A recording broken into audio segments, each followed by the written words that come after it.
Bom dia, família! Sejam todos bem-vindos ao nosso canal. Aproveite, já se inscreva. E se você quer ser amigo do canal, link aqui na descrição. E a nossa leitura de hoje é no livro de Atos, capítulo 18. Vamos lá, filha? Depois disso, Paulo saiu de Atenas e foi para a cidade de Corinto. Encontrou ali um judeu chamado Áquila, que era da província do Ponto. Fazia pouco tempo que ele tinha chegado da Itália com Priscila, a sua esposa. Eles tinham saído de lá porque o imperador Cláudio havia mandado que todos os judeus fossem embora de Roma. Paulo foi visitá-los e acabou ficando ali para trabalhar com eles, porque a profissão de Paulo e a deles era a mesma, isto é, fazer barracas. E todos os sábados ele falava na sinagoga e procurava convencer os judeus e os não-judeus. Depois que Silas e Timóteo chegaram da província da Macedônia, Paulo começou a dar todo o seu tempo para anunciar a mensagem.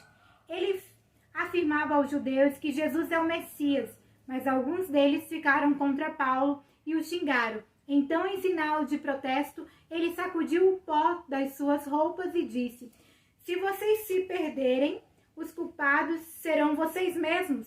A responsabilidade não será minha. De agora em diante, vou anunciar a mensagem aos não-judeus." Então ele saiu de lá e foi morar na casa de um homem chamado Tício, justo, um não-judeu que adorava a Deus. A casa dele ficava ao lado da sinagoga.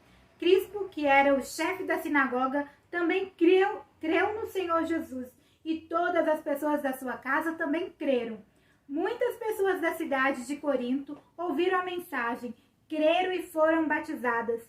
Certa noite, Paulo teve uma visão e nela o Senhor disse: "Não tenha medo, continue falando e não se cale, porque eu estou com você. Ninguém poderá lhe fazer nenhum mal, pois muitas pessoas desta cidade são minhas."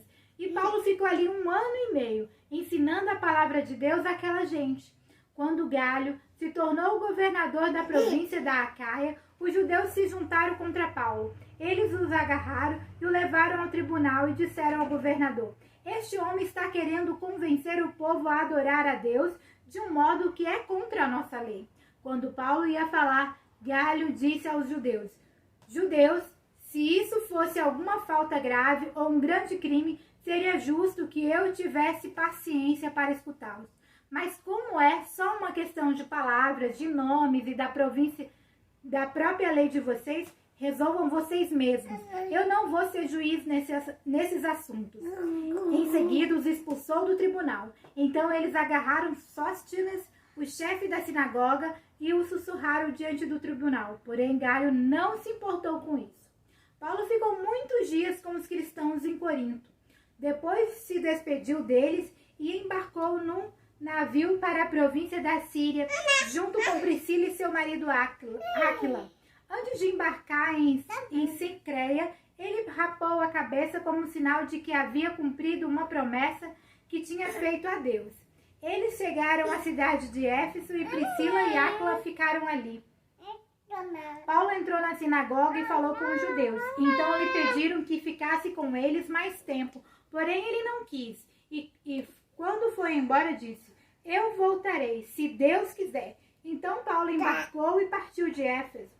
Quando desembarcou em Cesareia, foi logo para Jerusalém. Ali ele fez uma curta visita à igreja e depois seguiu para Antioquia da Síria.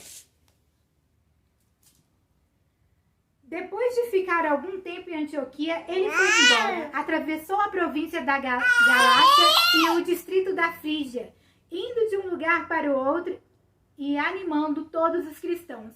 Um judeu chamado Apolo, nascido na cidade de Alexandria, havia chegado a Éfeso. Ele falava muito bem e tinha um conhecimento profundo das escrituras sagradas. Era também instruído no caminho do Senhor, falava com grande entusiasmo e o seu ensinamento a respeito de Jesus era correto. Porém, conhecia somente o batismo de João. Ele começou a falar com coragem na sinagoga. Priscila e seu marido Áquila ouviram falar, então o levaram para a casa deles e lhe explicaram melhor o caminho de Deus. Quando Apolo resolveu ir para a província da Acaia, os cristãos de Éfeso os animaram e escreveram cartas para os irmãos de lá, pedindo que o recebessem bem.